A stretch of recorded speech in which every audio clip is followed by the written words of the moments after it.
Shalom, brothers and sisters. This is your brother Yahweh Ba. I want to give all honor, glory, praise to Yahweh Ba'Shem, Yahweh Shai. Peace, salutations to all the elect scattered abroad across the four corners of the earth, learning and teaching this gospel in truth and sincerity, waiting on the second coming of our Lord and Savior, Yahweh Shai HaMashiach. Shalom. Today I want to get into Daniel chapter 8. Because we know in Daniel chapter 8, this was fulfilled already. It was it goes into the end of the Mede and Persian Empire, the Medo-Persian Empire, and it goes into the Greek Empire, the rival that we had during the time of Maccabees, Antiochus Epiphanes the fourth, just like, in the book of Esther, Haman, how we had that rival as well. So the Hellenistic rulers, starting with Alexander the Great, they allowed Jake to keep the law, statutes, and commandments in the holy days and so on and so forth. But once Antiochus Epiphanes came into power, that's when the problem started, known as the Hellenization period, and it became forced on us and our people, by Antiochus Epiphanes the fourth. I've went over this before, during the Feast of Dedication breakdown, Yahweh Radazal, you check that one out. I'll probably re-upload it from when Yahweh Radazal, if Yahweh's will, if we have that holy day come to pass this year. Salakia, but yeah, Antiochus Epiphanes, he ruled for 9 years over Israel, that province, the Seleucid Empire. And when he was in rulership over us, they had those Greek states ruling over other people. It was called the suzerainty. Someone in position where others were servants and tributary to us. So they always had rule over us.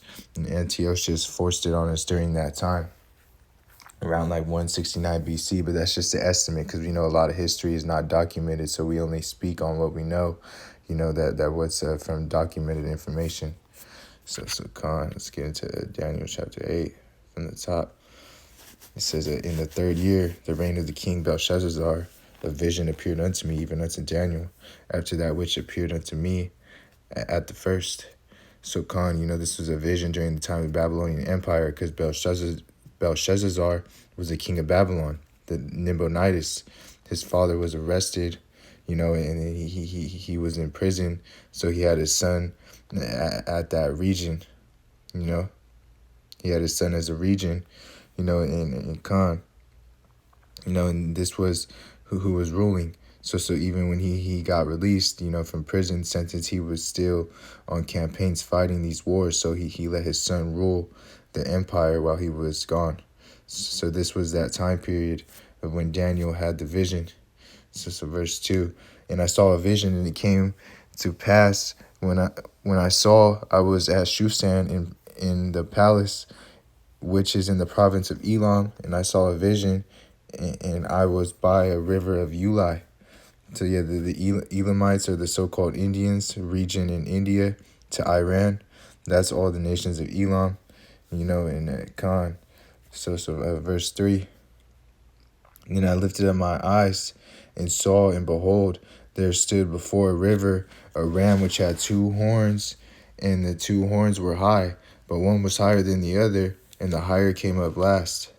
So Khan, so this is what this is getting into. It's going. You got to read verse 20 to understand this.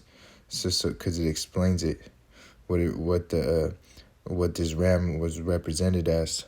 So Khan. So yeah, also also the he goat.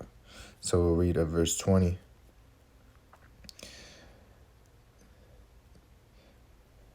The ram which thou sawest having 2 horns are the kings of Media and Persia. So yeah, Khan, that's what the ram which thou sawest having 2 horns are, the kings of Media and Persia. That's the ram's identity, So yeah, Khan. So we understand that this chapter, you have to know history of the Medio-Persian Empire, and the Greek Empire as well, to understand what it's talking about. So read verse 3 again. Then I lifted up my eyes and saw, and behold, there stood before a river a ram which had 2 horns, and the 2 horns were high, but one was higher. But one was higher than the other, and the higher came up last. Khan. Yeah, so when you see right there, the ram with the two, what we were saying, that's what it was, So it would be the empire of the Median Persian Empire, like how we read in verse 20, and the two horns, that's what it was getting into, what the two horns were, you know. Yeah, and they were, saying one was the high, one horn was higher, like saying they were high, verse 3, like I just said, it said one was higher than the other, and the higher came up last, and it's going into that because, then that they were both in rulership, but one was higher than the other because the Medes were already in power. Then the Persians conquered the Medes. So the Persians put the Medes in their military. So it was a joint rulership between the Medo-Persian Empire, but the Persians were higher. Khan, and they were higher in power because the Medes were already in tributary to them. So that's what that was getting into. It says higher. It says higher as well because they came up last because the Persian Empire came in and absorbed the Medes into them, and it became higher ruler in the Medes, even though it was joined together, the Mede and Persian Empire. I have also like a study guide Bible that goes into it. I was gonna bring it out real quick because it breaks it down on point. See, this is Daniel. So if you read it right here. It tells you on Daniel 8 and verse 3. It says the two horns were the kings. Was this? We know it's talking about the Median Persian Empire. It just says kings here. You got to pick out the bones. So we're just going into it's talking about the Median Persian Empire, and the longer horn represented the growing dominance of Persia in the Median Persian Empire. Yeah, so like that's what we were just getting into, like what I was just explaining, because the Persians, that's why I said it was higher because it came up last, Yeah, Khan, because it came up last, and the Persian Empire came in and absorbed the Medes. It became higher rulers over the Medes, even though they were joined together in the Medo-Persian Empire. So Khan. And that study guide book was called the Life Application Study Bible. Just to have, see if you ever want to get it. So the source. This is verse 4. And I saw a ram pushing westward, northward, and southward, so that no beast might stand before him. Neither was there any that could deliver out of his hand, but he did according to his will and became great. So in we know that that goes into Daniel chapter 7 as well, So Khan, and we'll read verse 5, and as I was considering, behold, an he-goat came out from the west on the face of the whole earth and touched not the ground, and the goat had a notable horn between his eyes.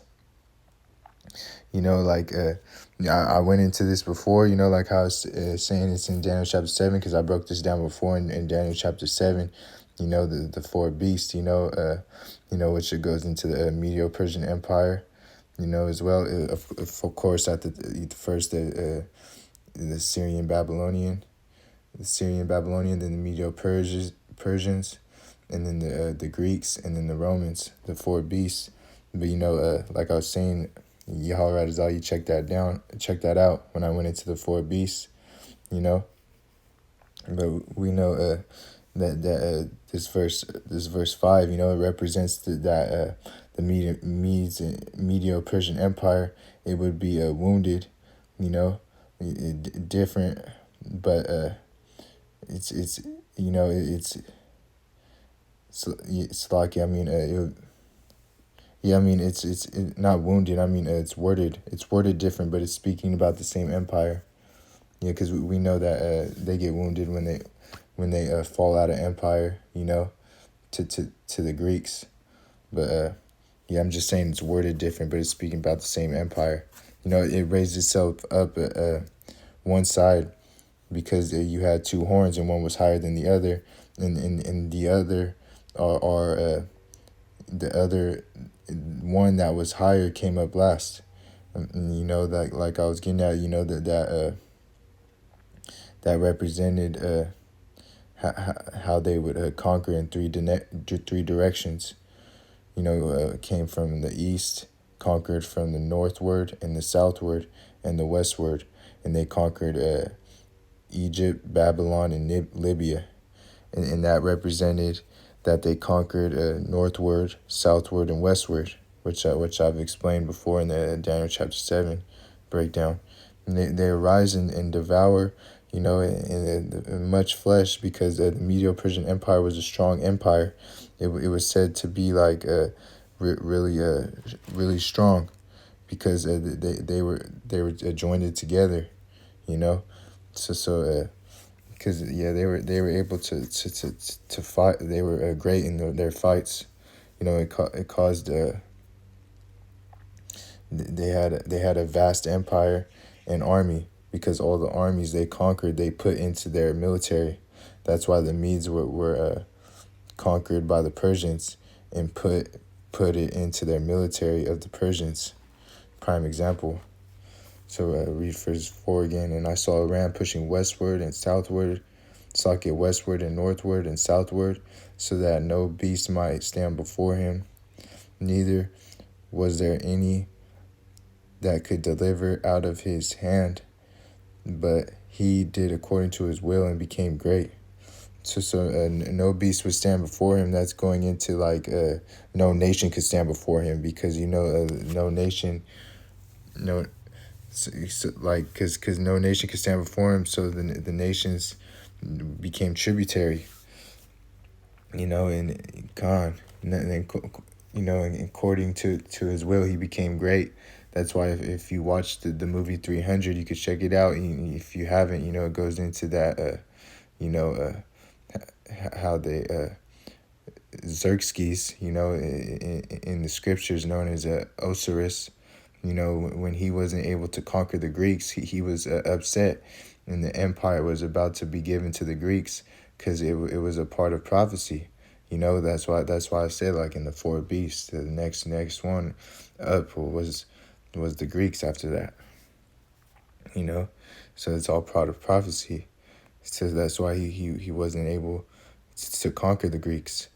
So he was upset, and the empire was about to be passed down. Because it's all part of prophecy. That for the Greeks to come into rulership. So yeah, Khan. Because once a time frame comes by, then the transition of prophecy takes place. That's why we have Daniel chapter 2 and 7, Book of Revelations too. It lets you know that we're at the end times for when Yahushua is about to return. And because we're at the end of this heathen rulership. Esau, Edom, the so-called white man's rulership. And Yahushua is coming down to take down Esau and his rulership. So verse 5. And as I was considering, behold, an he-goat came from the west on the face of the whole earth, and touched not the ground. And the goat had a notable horn between his eyes. So this was giving you the direction that the goat was coming from. And when you got into the, when you go into that, the 21st verse, this is going to show you who it is. That's why I said you got to know that, you got to know the Medo-Persian Empire history and the Greeks. So that's why it says the goat. And the rough goat, and the rough goat is the king of Grecia, and the great horn that is between his eyes is the first king. So you Khan, that's what's linking it up with that verse 5. In Khan, we know who the first king was. To get you got to go to the book of Maccabees to know that. Because that first king, of the Greek Empire, let's go to that for edification's sake. Go to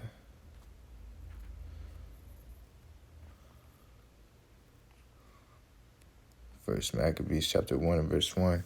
And it happened, and it happened after that Alexander, son of Philip the Macedonian, who came out of the land of Chittim, had smitten Darius, the king of Persia, Darius, king of Persians and Medes, and he reigned in his stead, the first over Greece. So it gives you the history of the first king in the Greek Empire. You know, Khan. You know, so Philip the Macedonian, his father, was conquering all these nations. You know,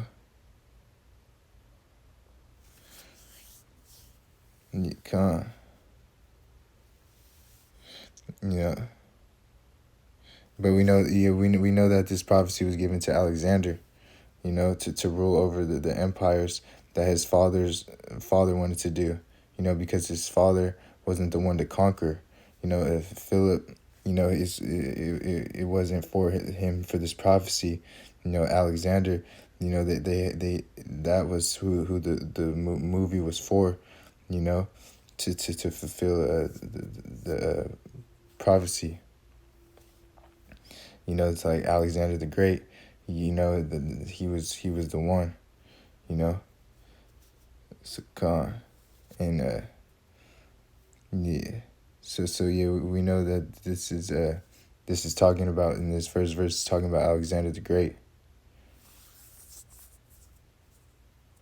And he was talking about how he smitten Darius, the king of Persians. Because yeah, we know that Philip was conquering, you know, his father, a lot of nations, but the prophecy was given to Alexander the Great. So that's who it's talking about. So we know, because Philip, we know that, like, he always had something against Alexander. If you watch that movie, you know, that movie Alexander the Great, you know, it shows you that he always had something against Alexander.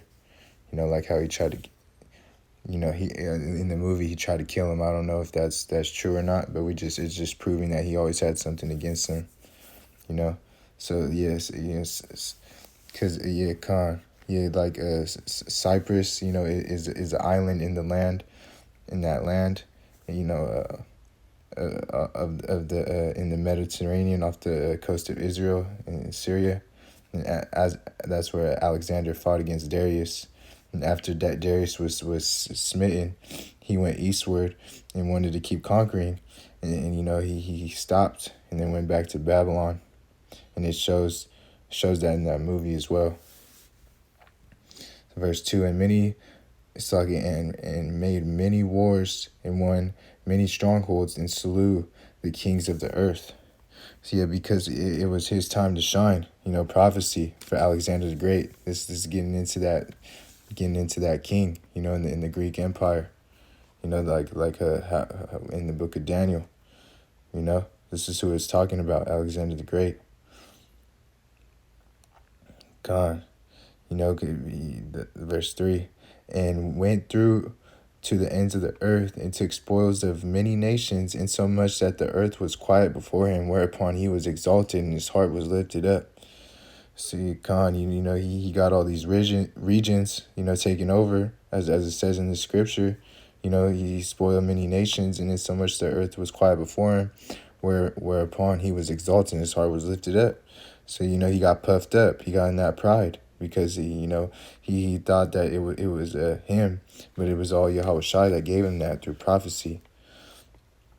Continue on, and he gathered a mighty strong host and ruled over countries and nations and kings who became tributaries unto him. And after these things he fell sick and perceived that he should die. So he came from that west direction of Greece, and you know, he touched not the ground because he was conquering, you know, swiftly. You know, he was taking over, and you know, Khan, like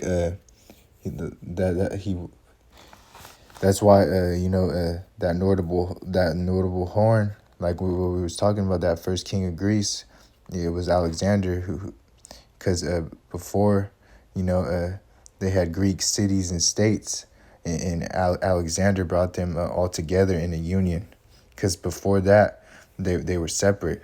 So verse 6. Wherefore he called his servants, such as were honorable, and had been brought up with him from his youth, and parted his kingdom among them while he was yet alive. So Alexander reigned 12 years and then died. See, Khan, it's going like into that, that how he had been brought up from his youth, and Slovakia, and then just going into how he reigned, 12 years. Yeah, going into, brought up from his youth, his servants. Khan, yeah, because, like the two horns, because he conquered both empires.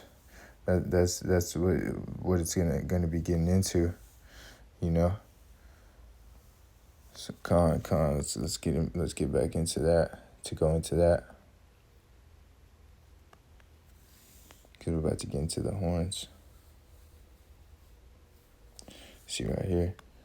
So, and he came to the ram that had two horns, which I had seen standing before the river, and ran unto him in fury of his power. So we just went into verse 5. I'm going to read verse 7 too. And I saw him close unto the ram, and he was moved with choler against him, and smote the ram, and brake his two horns, and there was no power in the ram to stand before him. And he cast him down to the ground, and stomped upon him, and there was none that could deliver the ram out of his hand. So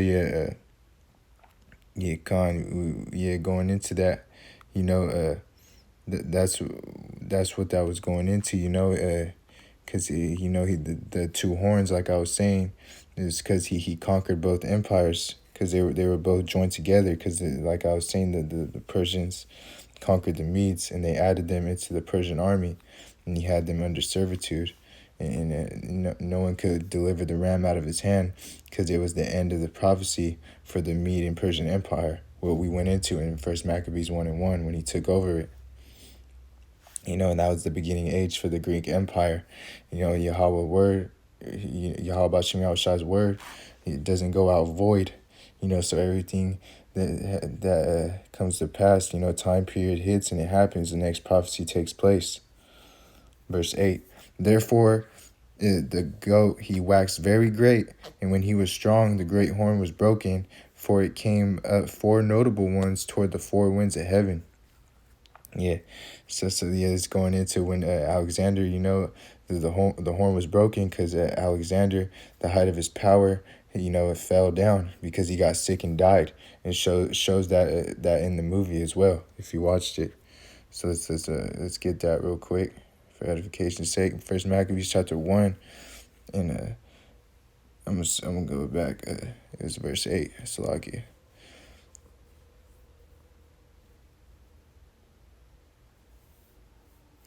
And I was, because that's where I was at. Yeah, so Alexander reigned 12 years and then died, and his servants bare rule in every one of his place. And after his death, they put crowns upon themselves. So did their sons. After them, many years, and evils were multiplied in the earth.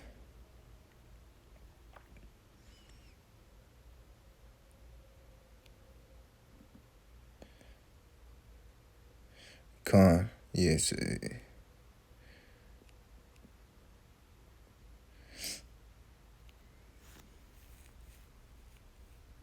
Salakia, yes. So,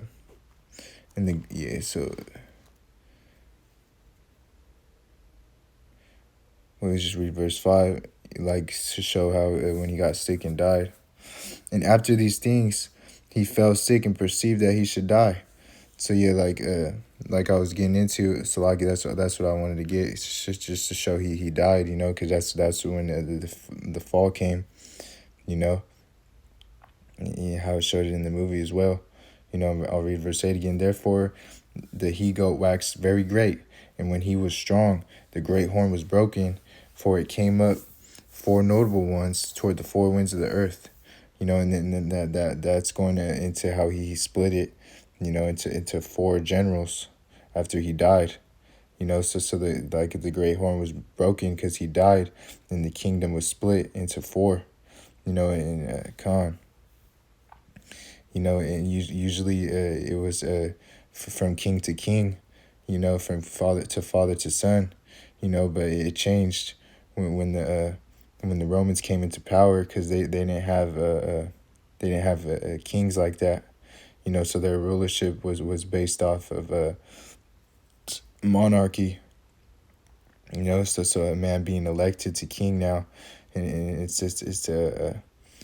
nowadays it's like a four-year term, and that shows you that how we're in a Roman revised empire. And you kind of like I said, the four notable ones were those four generals.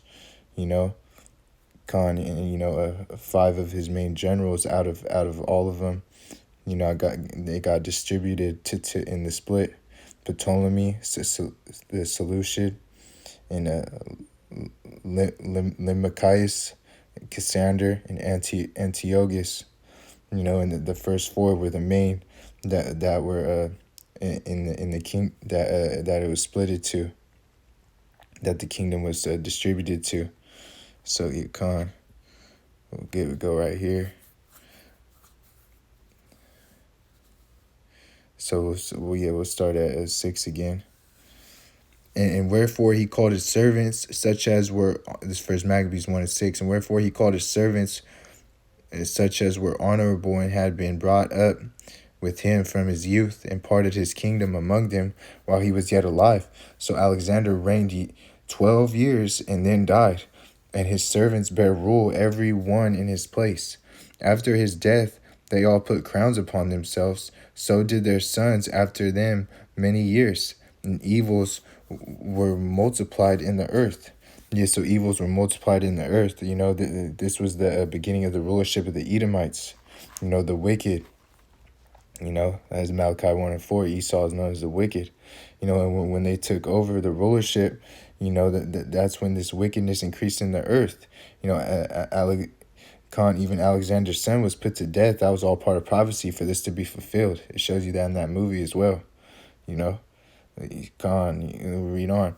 And after his death, they all put crowns upon themselves, so did their sons in many years, and evils were multiplied in the earth. And we see that happening now. Nothing new under the sun. Evils being multiplied in the earth. So that little horn, that represents Antiochus Epiphanes. The little horn represents the power. And then I'll get that too, because that's right here, the little horn. So in verse 9, and out of one of them came forth a little horn, and waxed exceeding great toward the south and toward the east, and toward the pleasant land. So this little horn is talking about Antiochus Epiphanes, like I was saying. So Khan. That's why I want, for edification's sake, like in Daniel chapter 7, it talks about a little horn, but that's different from this little horn. Just as like the word Gentile or phrase, it doesn't mean it's speaking about the same thing. Like in Luke 21, the Gentiles, it's talking about two different Gentiles. Luke 21, it's talking about the nations. Their rulership. It's and how it's fulfilled, because at the end of their rulership, that's when Yahushua comes and establishes his kingdom. Roman 11 is talking about the Israelites, remnant of Israel, and the Gentiles. So Khan, which is all part of prophecy. Khan, and all Israel that's going to be saved is talking about the elect. So we have to have because you're not coming back into the kingdom as a baby, so we all have we'll have to have a spiritual discernment to understand that. Khan. Yeah, so because we know the Israelites were scattered from the four corners of the earth, and to be brought back into the fold, so Khan. Yeah, Khan. That's why, That's why it's like that wild olive tree. It's gonna be grafted back in. So let's read Daniel chapter 8, verse 9 again. And out of one of them came forth a little horn, which waxed exceeding great toward the south, toward the east, and toward the pleasant land. The south represents Egypt. During the Seleucid Ptolemaic Empire, they were warring against each other. Battling against each other. It goes from like the Syrian wars. That's when that was going on. When Antiochus the Fourth came into that Syrian war, and the sixth Syrian war. That's when he came into play, because we know his father was into play in the fifth Syrian war when he was going against it. So Khan. Yeah, so they were battling against each other. Taking certain portions of lands. Giving these to different rulers. So these two horns were rivals conquering other lands, so Khan, so yeah, like it's going into the south. The south represents Antiochus Epiphanes conquering the land, and Ptolemy, who was still a boy. He took advantage of that. He went toward the east, because when you have a good empire, you have to worry about conquering forces. Yeah, that's why when he, when he was that king, he was that king that he took advantage of Antiochus by being busy with all these wars, and he took over Armenia. And Antiochus sent one of his generals to reconquer Armenia, and also went into Persia. So that was a representation, representing it, Salakia, the east, and toward the hand of Israel, the pleasant land. So Antiochus Epiphanes the Fourth, Khan, he ruled for about 9 years over Israel, and it was called the suzerainty, like what I was saying earlier, and that was that lordship over the vassals, which were that suzerainty, which were that suzerainty, and that's why it was exercised over them in that rulership position, because Israel was always a tributary to the Greeks during that time. In 169. BC, Antiochus plundered Israel, with bribes for the high priest, because there was a wicked people of our people during that time, ungodly people. And when you read the scriptures, and before the desecration of the temple, he would get benefits from Israel. He would get anything what he wanted, he would get. The Khan. It wasn't just one period where he destroyed the temple. He was getting stronger and stronger as time went. He was going. It was over. Like, he did it the whole time while he was ruling. He had our people. Our people made a covenant with the heathen. Like I was saying, wicked people. So this is Daniel chapter 9 and verse 10 now. And it waxed great even to the host of the heaven. It cast down some of the hosts and of the stars to the ground, and stomped upon them. So you can, this is what that this is what it's getting into. That Antiochus Epiphanes. Antiochus Epiphanes the Fourth. He had the host of the stars. That stomped to the ground. Those were the Israelites. That's what this is talking about, because Israelites are called stars when you go back into the vision of Joseph. So we could get that real quick. Genesis chapter 37 and verse 9. And he had a dream, yet another dream, and told it to his brethren, Slakia, and told it his brethren, and said, Behold, I have a dream more, and behold, the sun and the moon and the 11 stars made obeisance to me, And he told it to his father and to his brethren, and his father rebuked him and said unto him, What is this dream that thou hast dreamed? Shall I and thy mother and thy brethren indeed come to bow down ourselves to thee to the earth? So yeah, Khan, his father, which represents the son, his yeah, so yeah, Khan, his yeah, that's what that's getting into right there, and his father represent yeah. Well, yeah, Khan. His father's representing the sun, and his father's representing the moon, and his brother's representing the 11 stars. So it's a Khan. That's what that's getting into. So Khan. So like his brothers is representing the 11 stars. That there's many times in the scriptures when you could prove that the stars is talking about the Israelites. So Khan. Yeah, Khan. So yeah, like let's get back to Daniel, because that's how you know that it's talking about the Israelites when it's going into the stars, and then you see his father was representative of the sun and of the moon. So Khan, let's get Daniel, chapter 8. Back into Daniel chapter 8. In verse 11. Yeah, he magnified himself even to the prince of the host, and by him the daily sacrifice was taken away, and the place of his sanctuary was cast down. See, so this was of that time, to represent the for that's what it's going into, representing the for destroying the temple, but he was getting kickback from Jake. He's getting that kickback, because remember you had the high priesthood and that had Jake, and that was being wicked, bribing them to get the high priesthood, and he was in getting them to do his will, on Israel, because when you go into to war was expensive, because you had to pay for troops, so like ammunition, once you go into war.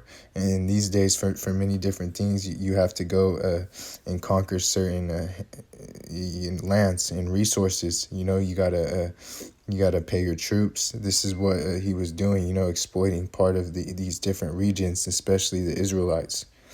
Verse 12, and the host was given him against the daily sacrifice by reason of transgression, and it cast down the truth to the ground, and it practiced and prospered. Yes, so Khan, we get the example of this in First Maccabees, the first chapter is that good example. Just read the whole book, because that's going into like when he came in there and made that unlawful things for them to worship. That's why he was against the daily sacrifice. By transgression. And it prospered. That's why I said this, read the book of Maccabees, and that's a perfect example. Because they made it unlawful to worship the Sabbath day, to make sacrifices. They wanted you to eat swine's flesh, destroying the temple. They set up Jupiter in there, which at Jupiter it goes into Zeus, which will show. They had harlots in the temple. Just all straight wickedness in the temple, polluting it, the desecration of the temple. So the nations, they have priesthoods on the left-hand side, like how we have priesthoods on the right-hand side. So some had rituals dealing with, orgies, sex orgies, PEDO, man on man, woman on woman, so on and so forth. And it's an example of this temple was being desecrated, an example, in the time of the Khan. That's what I was getting into it. When example was like at the time of the Midianites. When Jake was having sex with the Midianite woman. Khan he had because he had sex with her. So he had to get, what happened, like he wasn't slayed because he didn't have, he wasn't slayed because he had sex with her. You know, it's because he was basically going, he because he went against what the protocol was of that priesthood, Salakia. That's like when he had sex with that Midianite, he didn't get slayed because he had sex with her. It's because he went against the protocol, because you know, thou shalt not be a sodomite or the whore of Israel. Not just talking about man on man, woman selling her body. You know, it's talking about temple prostitutes as well. You know. Yeah, cause he did it when he laid with that woman, you know, the Midianite woman, you know, he did it to the gods of that priesthood, is what I meant, you know. So he went against. That's why I'm saying he went against our priesthood, you know. So he. That's why you know. So because that don't be a sodomite or don't be the whore of Israel is not just talking about man on man, woman on woman. It's also talking about temple prostitutes, you know, because you're worshiping that God while you did it. You're doing it. You did it to that God when that example, when that Jake had sex with that Midianite woman. Salaki about that. I just had to explain it better for edification's sake, you know, because yeah, because a lot of people think that thou shalt not be a sodomite or the whore of Israel is just talking about man on man, woman on woman, but it's also talking about idol worship, because there's temple prostitutes, and you could be worshiping that God while you're doing that, and you're not even knowing. So you can't. Let's get a second Maccabees, chapter 6. Get the example. Not long ago, after this king sent an old man of Athens to compel the Jews and to depart from the laws of their fathers and not live after the laws of God, and to pollute the temple in Jerusalem and call it the temple of Jupiter Illumius, and that in Garazim, the Jupiter Salaki of Jupiter, the defender of strangers, as they did desire that dwelt in the place. The coming in and the mischief was sore and grievous to the people, for the temple was filled with riot and reveling by the Gentiles, who dallied with harlots and had to do with women within the circuit of the holy places, and besides that brought in things that were not lawful.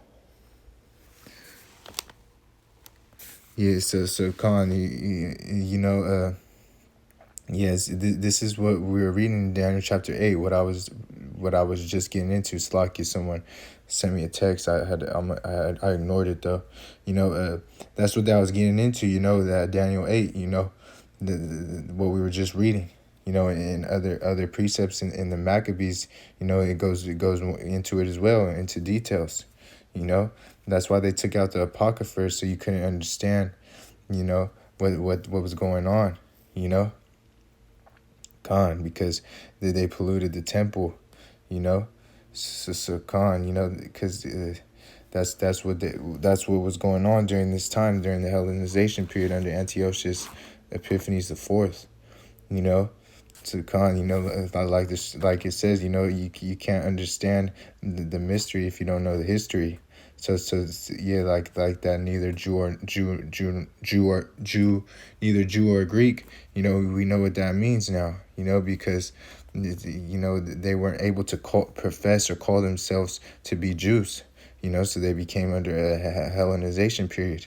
You know, they were forced not to do the circumcision, so they became uncircumcised. They became Gentiles. You know, and Khan, it goes into like you know, like as well, you know, like all this like all these things, you know, like you know, Demetrius and Seleucus, you know, these titles, you know, Ptolemy and Seleucus, you know, that you know you have to say what they are, you know, because Seleucus Empire, you had Antiochus, but you got to say which one, you know, because there's many, you know. In the Ptolemy Empire, you know, it's also called Ptolemy, but it's just a title, you know, so you have to be like specific about it. Khan. That's why it's just the names, the like the titles of Demetrius and Seleucus and Ptolemy and Seleucus. You gotta be specific on it. Khan. And also when we read this in the Second Maccabees chapter 2 in the RSV, the Second Maccabees chapter 2 in the RSV verse 2. I'll start from the top. Not long ago after this, the king sent an Athenian senator to compel the Jews to forsake the laws of their ancestors and no longer live by the laws of God. So, like I was saying, we see what they did.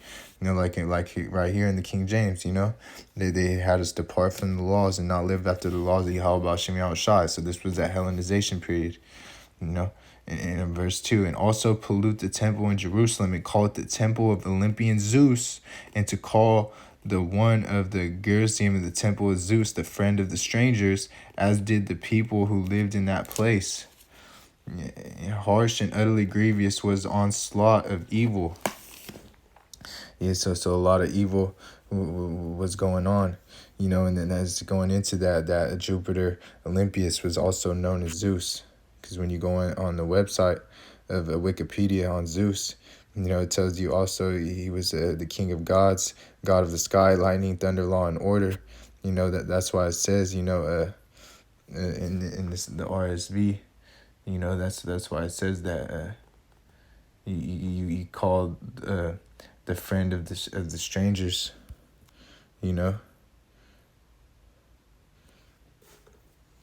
Well, it says it right here, that Roman equivalent Jupiter.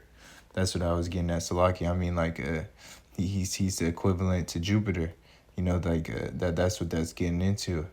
And what I meant, like, he's a god of the sky, lightning, thunder, and law and order. So they try to make him that. It's all equivalent to the Roman god. That's what I meant to say, Salaki. So Roman is equivalent to Jupiter. That's what that's getting into. Jupiter is talking about Zeus. That's why it says it in the RSV. So Khan. Like the brother Hawiyalda went into it too in his lesson. So I'll drop it in the comment board under this lesson. So Yahweh you could watch that video. I've already watched it. He goes in to explain why this the god of sky, lightning, thunder, and law and order is tied to it also. I just couldn't remember it off the top. Salakia. But Khan. So we'll continue on in this Second Maccabees chapter 6. And for the temple was filled with riot and reviling by the Gentiles who dallied with harlots and had to do with women within the circuit of the holy places, and beside brought things that were not lawful. The altar was also filled with profane things which the law forbiddeth. Neither was it lawful for a man to keep Sabbath days or ancient fasts, or to profess himself at all to be a Jew. So we couldn't circumcise the children at the time. That they would take out the book of the law, and Khan. And you looked into it. What they would do. Back into the history. They would burn the book. Khan. Also like bathed in swine flesh, swine. They'll put swine around it. So you're Khan, like this first Maccabees, the first chapter and the second, was like this wasn't the first time. Like first Maccabees, the first chapter goes into this as well, like how our people made a covenant with the heathen, and it goes into this as well, about how our people went through this Hellenization, because there's plenty of examples in the book of Maccabees on this, so the Khan, what I'm getting at is, this wasn't the first time, that the book was burnt, Khan, because this was like the second time is what I was getting at. Because at the time of Nebuchadnezzar, they burnt the Torah when they when they came into the temple and destroyed it, and destroyed the temple. They burnt the books, and that's why Ezra was lamenting in the time of the rebuilding, because he wanted because he wanted that temple to be rebuilt, and Ezra got that prophecy fulfilled as well, you know. So Khan, yeah, that's why you wanted to Yahweh Radazal, to have it's a great thing to have the book of the laws, like Khan. I think it was Josiah. He found the book, during the time he was reigning, and he knew that it was an important book to have, to follow the laws, So Khan. So yeah, let's go into First Maccabees, since I brought it up. Salakia. First Maccabees chapter 1, verse start at 60.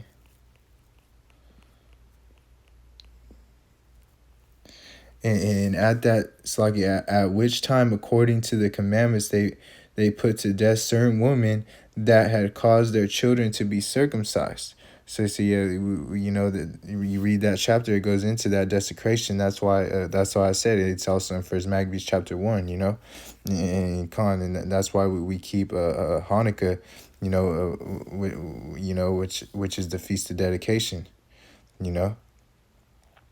Khan, because the temple was rededicated after after this happened, So the temple was rededicated. That's what the feast of dedication is, and that's why you have to point out the time of our forefathers' history, So Khan, let me get to the book of Daniel, chapter 8, verse 13. Then I heard one saint speaking, and another saint said unto the certain saint which spake, How long shall be the vision of this?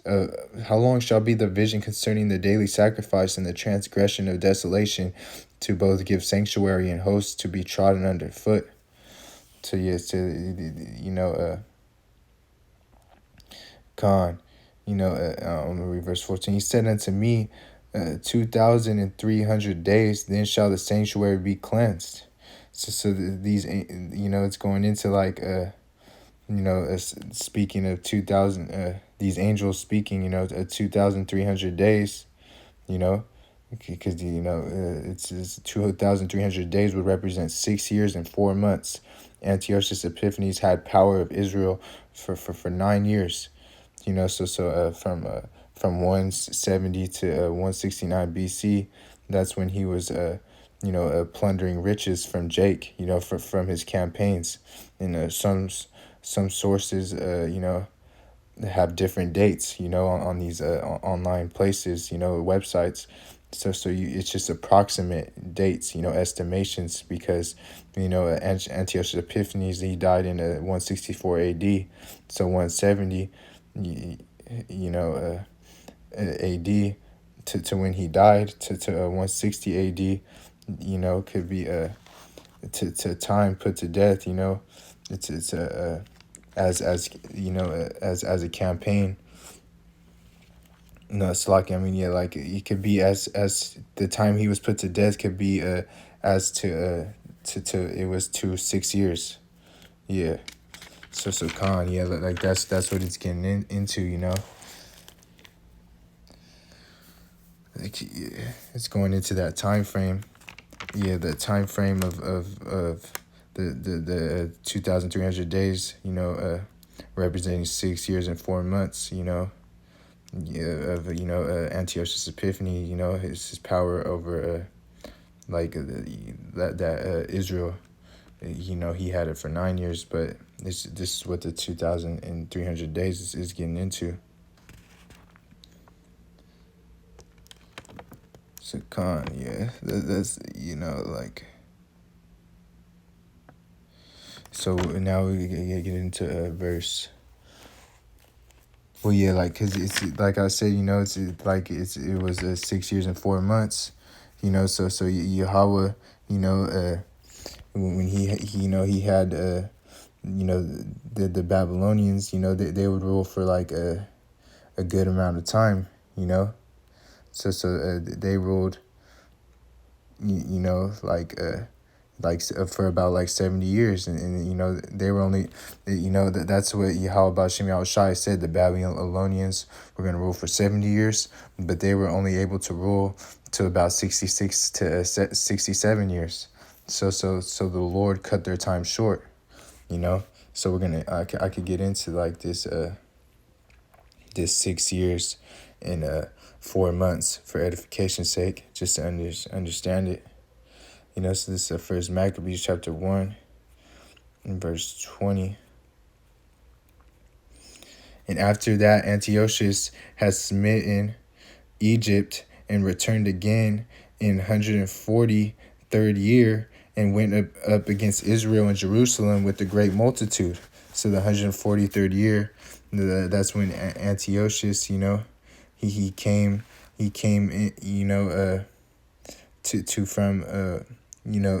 from the Greek, from when that's where he came from when the Greek Empire was established.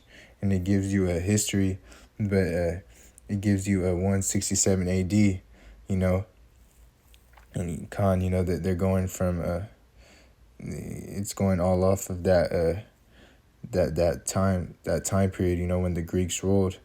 It's not going off of it's going off that it doesn't go off of BC, it's going just off the years. So we get First Maccabees chapter 1 verse 29.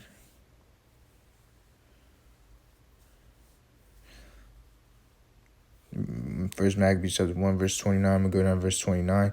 And after 2 years fully expired, the king sent his chief collector of tribute unto the cities of Judah, and came unto Jerusalem with a great multitude. I'm going to go to verse 54 now. Now on the 15th day of the month Calceu, and in the 145th year, they set up abomination of desolation upon the altar and builded idol altars throughout the cities of Judah on every side. So those 2 years expired. Those 2 years that expired, just like when 70 AD came to pass, the 2 years, that was the 145th year. Like I said, when 70 AD came to pass, but the events that led up to this destruction had 3 years and a half. It was leading up to it before it happened. For 70 AD. Like 64, that and then 66 AD. And then after the temple destroyed, it continued after that, because it continued a great persecution based off of prophecy, So a lot of that, in the book of Maccabees, the scriptures say, much study is a weary of the flesh, so it could cause your brain to start hurting. That's why we just go into it to the best of our ability.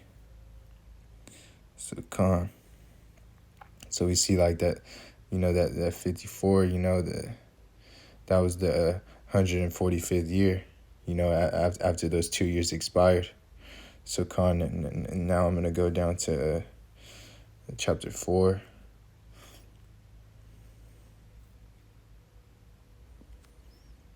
Let's get to verse 52. Now on the 5th month and 20th day of the 9th month, which is called the month Calceu, in the 148th year, they rose up betimes in the morning. They offered and offered sacrifice offering to the law upon the new altar, and burnt offerings which they had made. And And look, it's like you look at what time and what day the heathen had profaned it, even in that was it dedicated with songs, citherns, and harps and cymbals. So Yakan, this persecution started before that, and it led up to the destruction of the temple, then led to the rededication of the temple. John chapter 10 and verse 22. In the winter, that's how you know that it was legit, that Yahushua, he kept these holy days, man, because he was keeping the feast of dedication. And Khan, that shows you that it has to be in a winter time frame too, because it says in the winter, so that's the true winter time frame, according to the biblical time frames, and Khan, that's why the Apocrypha is so important, because that links up with the Apocrypha, and and Khan, and what we just read in these three examples in the book of Maccabees, we read 143rd year, the 145th year, and the 148th year, because right there it says, and now on 5 and 20, Khan, he says the 148th year, I was going into the months, the 148th year right there, that's the 6-year period, that's going back to Daniel, That's that 6-year period that I was explaining, So it's time of during the time of Antiochus, like I was saying. So Yakan, that's going back to that 6 years and 4 months. So Yakan, let's get back to Daniel chapter 8, verse 14. He said unto me, unto 2,300 days, then shall the sanctuary be cleansed. Yeah, and that was the end of it, because at that time period, that's when Antiochus Epiphanes was put to death, and then his son would come into play, and so we see that would be the end of that persecution, from that wicked man, So let's get verse 15. And it came to pass, when even I, Daniel, had seen the vision and sought for a meaning, then behold, there stood a man before me, as an appearance of a man. Khan,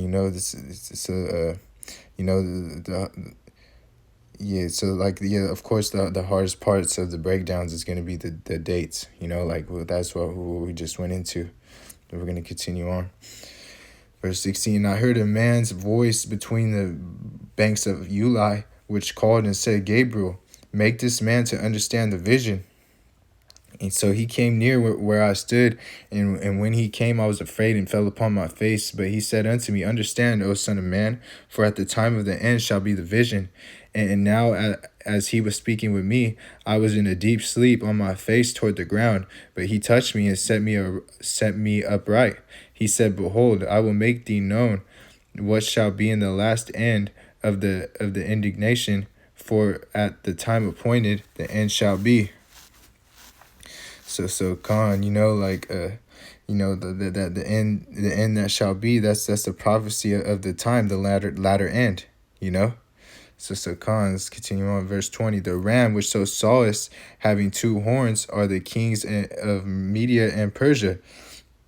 That's what we read earlier, to show what the 2 horns represented. That was those 2 empires. Khan, continue on. And the rough goat is the king of Grecia, and the great horn that is between the eyes is the first king. So Khan, that's what we read earlier too. We read in Maccabees, that was Alexander. All right, so Khan, verse 22. Now that is broken, whereas 4 stood up for it, 4 kingdoms shall stand up out of the nation, but not in his power. Yeah, so Khan, not in his power, So Khan, because this is going into the 4 kings. The Seleucid took over the western part of Israel, Assyria in those areas. Ptolemy took over the south, which is Egypt. And that goes into that 6th Assyrian War, when Antiochus was going to take over that. Take over that land of Egypt. And Cassander and Lamachus, which were the 4, and that represented it, which we'll get that, and First Maccabees, it goes into that. Let's get that real quick. First Maccabees.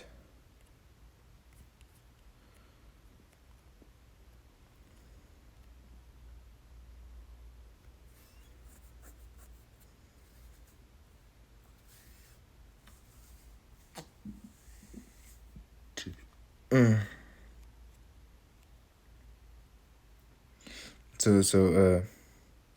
Yeah, First Maccabees, you know, goes into it right here.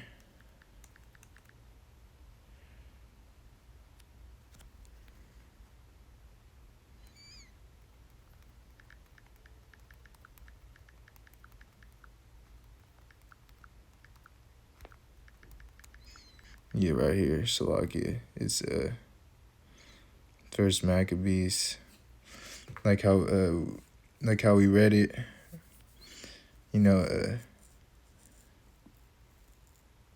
like yeah, right here. And you know, so this First Maccabees, yeah, going into when he died. So when Alexander reigned 12 years and then he died, and his servants bear every rule one of his place. First Maccabees 1:7. And after his death, they put all their crowns upon themselves. So did their sons after them. In many years, and evils were multiplied in the earth. You know, and we see that's when Antiochus came, you know, and then it came out of a wicked root. Antiochus, surnamed Epiphanes, the son of Antiochus the king, who had a hostage at Rome and reigned in 137th year of the kingdom of the Greeks. So yeah, we see right there, you know, you go into it, you know, yeah, like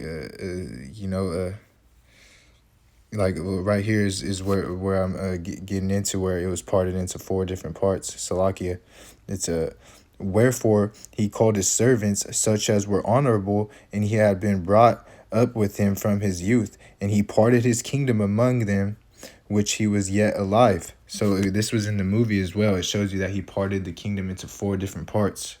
You know, that's what that's what I just explained. You know, it was 4 kings. You know, Seleucid took over.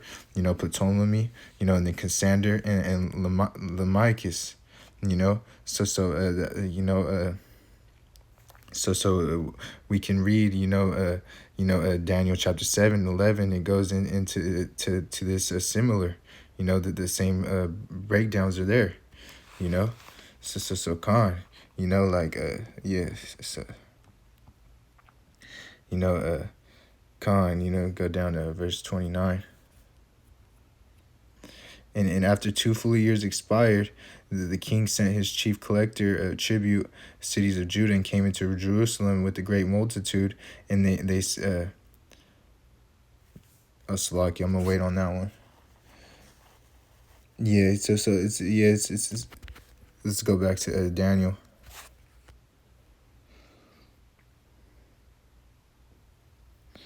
Khan. So the book of Daniel, chapter 29. I mean, actually, I'll just get that, Salakia. So after 2 years fully expired, the king of the chief collector of the tribute of the cities of Judah, who came unto Jerusalem with a great multitude, and spake peaceably words unto them, but all deceit. For when they had given him credence, they fell suddenly upon the city and smote very sore and destroyed much of the people of Israel. So yeah, it's going into like, you know, this book of Maccabees, you know, like you know how they destroyed many people of Israel, you know. Khan, you know, like that's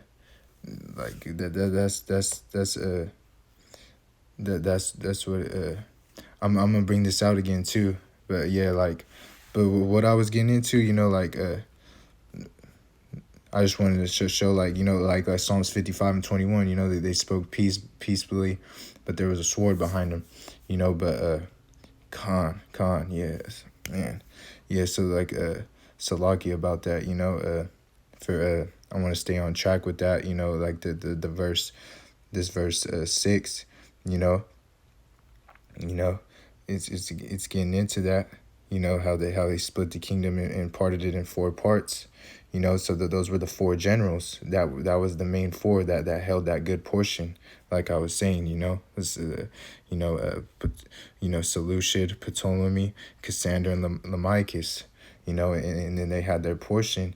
Those were the four major players in this prophecy.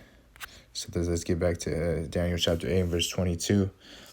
So we were at 21, of course, going over Alexander, going over the Grecia, which is the Greeks, that rough goat, that first king Alexander, verse 22. And that's what this was, not being broken, whereas four stood up, and four kingdoms shall stand up of the nation, but not in his power. So this going into how it was parted into four.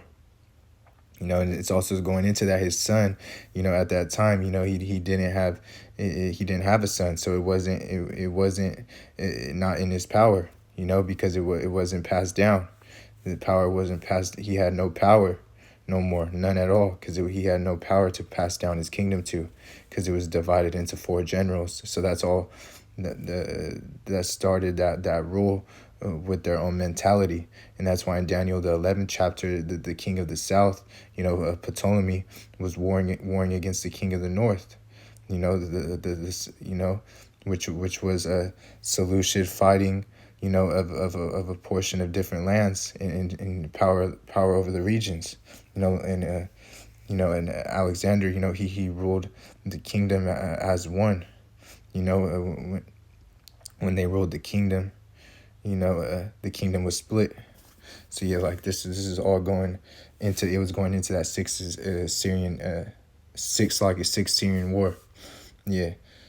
So during that time, verse 23, and in the latter time of the kingdom, when the transgressors are come to the full, a king of fierce countenance and understanding dark sentences shall stand up. So you can't, like right there, it's I'm going to read verse 24 for edification. See, I'll start 23 again. In the latter time of their kingdom, when the transgressors are come to the full, a king of fierce countenance and understanding dark sentences shall stand up, and his king shall be mighty, but not by his own power. And he shall destroy wonderfully, and he shall prosper in practice, and he shall destroy the mighty and the holy people. Yes, so not by his own power, because Yahweh Shem Yahushai set this up, Antiochus Epiphanes, to do what he did. Overall, it was because of the transgression of Israel, the disobedience, because we can see that, what happens to you when you go into that history, when we don't have our power with us, that's when we fall, that we broke that first covenant, we're in disobedience, always going after other gods. Gone. It's just this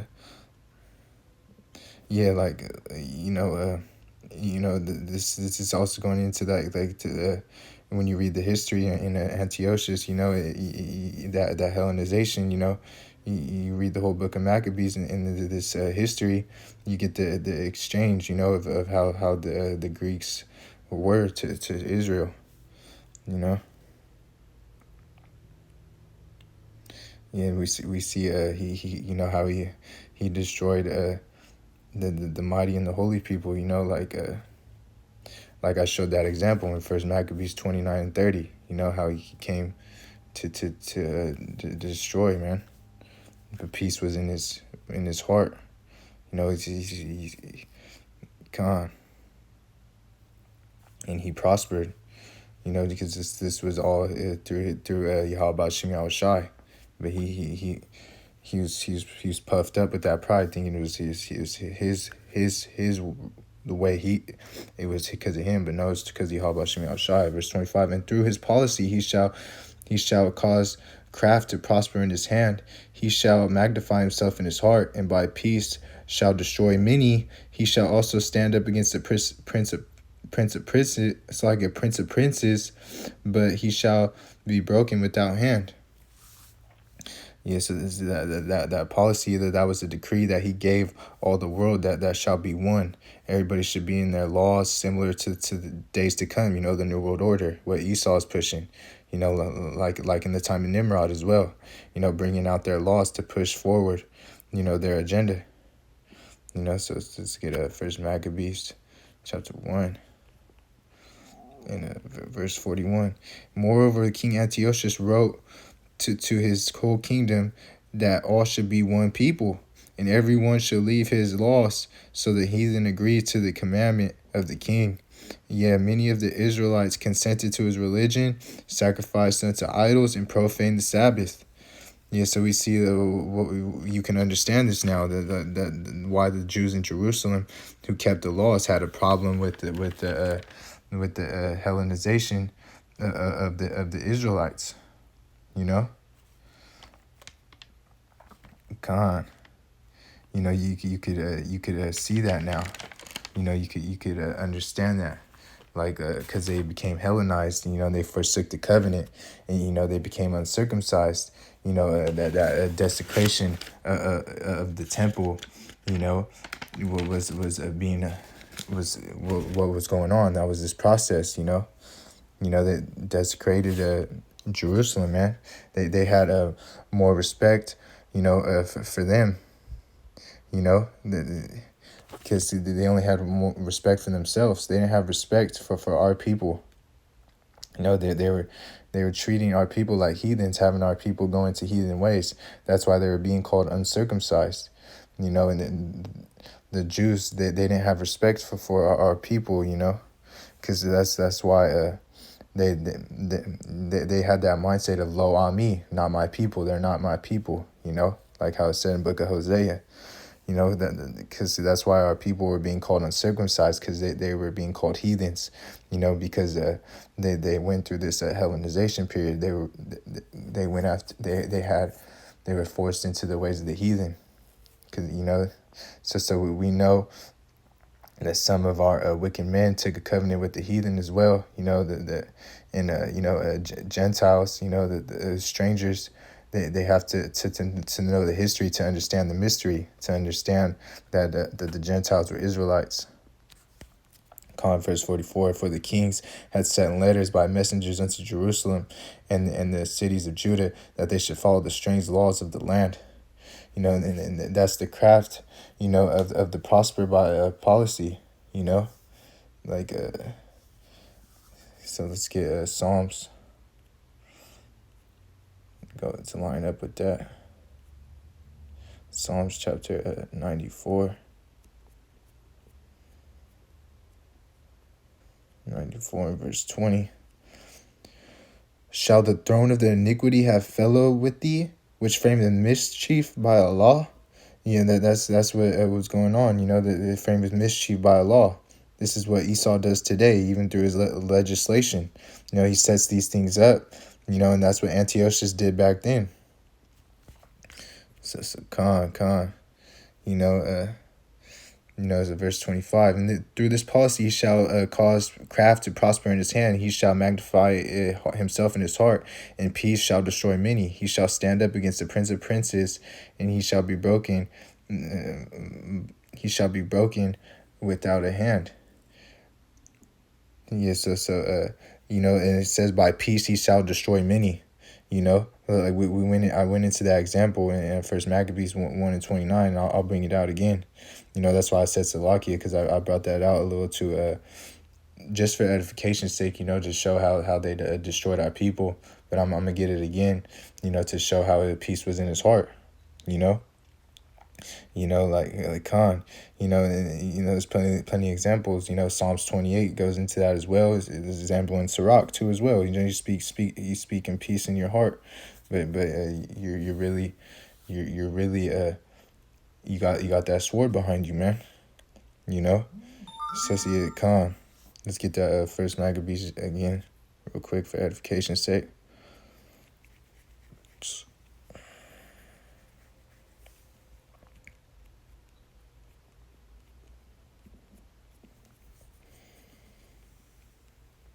First Maccabees, chapter 1. Go back to it real quick, Salakia. After 2 years fully expired, the king of the chief collector of tribute of the cities of Judah, who came to Jerusalem with a great multitude, and spake peaceably words unto them, but was all deceit. Salakia, but all was deceit. For when they had given him credence, he fell and suddenly upon the city, and smote very sore, and destroyed much people of Israel. Yeah, so we see right there, like, Antiochus at the time, he destroyed much people of Israel. Shows you that the persecution of the Israelites was prior to the desecration of the temple, in which leading to his death. So yeah, I just wanted to get it out again for edification's sake because it lines up with this, you know. So I'll read verse 25 again. And through his Daniel chapter 8 verse 25, and through his policy he shall cause to craft to prosper in his hand, and when he shall magnify himself in his heart, and peace shall destroy many, he shall also stand up against the prince of princes, but he shall be broken without hand. Yeah, so he came against the temple. And when he did that, he came against Yahushai. Because when he died, without hands, he was hit with a disease in his bowels, and worms ate him up. And it's so bad it stank. Even his men and himself couldn't stand the smell, you know.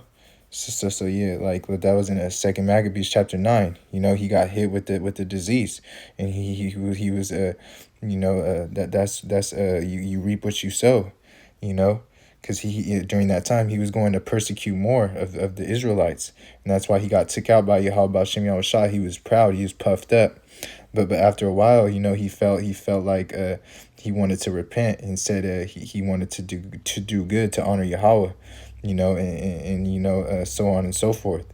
And so when he tried to do that, we know Esau can't really repent. Esau has no form of repentance.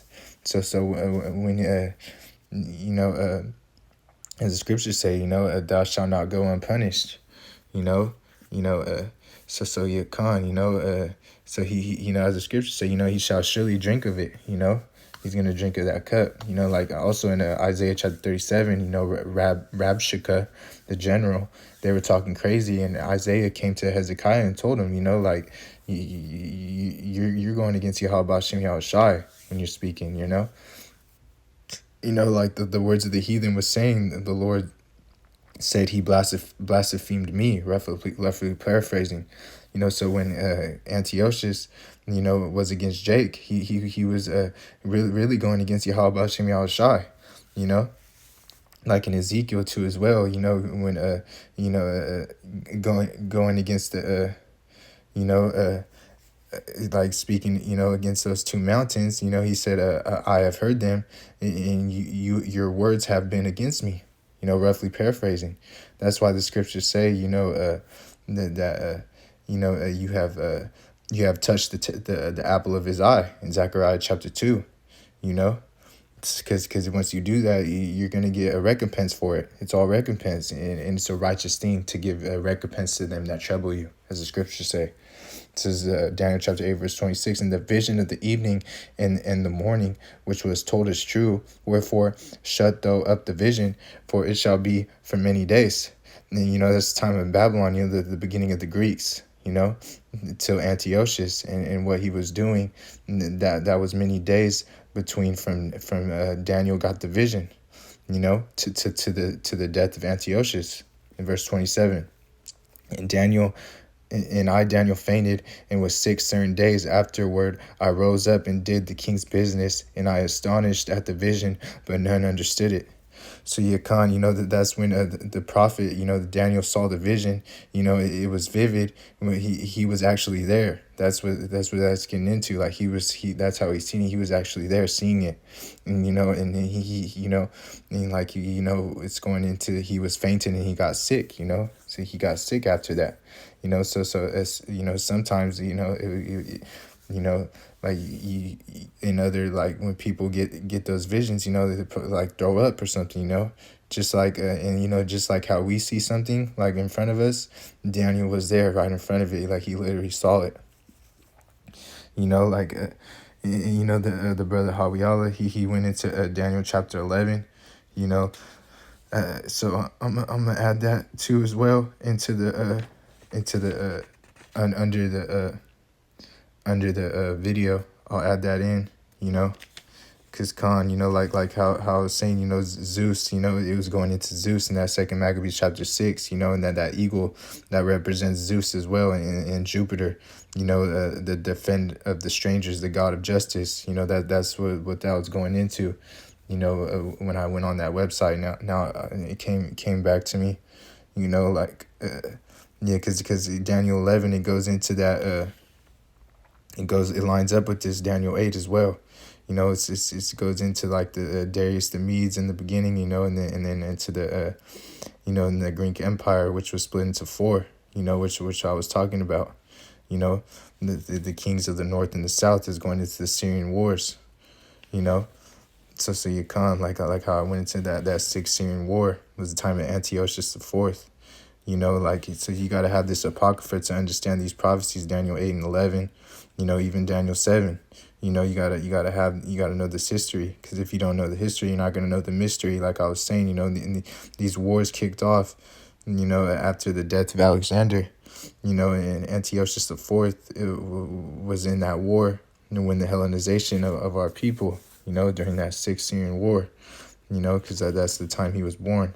And a lot of people in the end times, they don't understand this, in these last days. But it's just for he that have ears, let him hear, So Khan, yeah, I'll link that in as well, for edification's sake, Yahweh Radazah, Khan, this was edifying. So Khan.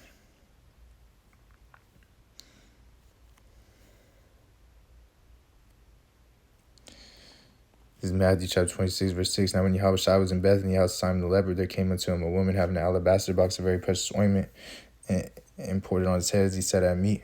But when his disciples saw it, they had indignation, saying, to what purpose is this waste? For this ointment might have been sold for much and given to the poor. When Yahushua understood it, he said unto them, why trouble ye the woman? For she hath wrought a good work upon me. For ye have the poor always with you, but me ye have not always. For in that she hath poured this ointment on my body, she did it for my burial. Verily I say unto you, wheresoever this gospel shall be preached in the whole world, there shall also this that this woman had done be told for a memorial of her. And also, watch the day of Simon. I broke it down, and I went into Daniel chapter 11 as well. So it's just because Daniel chapter 8 lines up with Daniel chapter 11. So that's why I didn't want to get into Daniel chapter 11 as well, because the brother Hawiala broke it down, and I'm going to drop it in the chat, and I'll drop the day of Simon in the chat too as well, so you can watch that breakdown too as well. So with that, I want to give all honor, glory, praises to Yahweh, Ba'ashem Yahushua. Peace, salutations to the whole full elect scattered abroad across the four corners of the earth, learning and teaching his gospel of truth and sincerity, waiting on the second coming of our Lord and Savior Yahushua Mashiach. Shalom.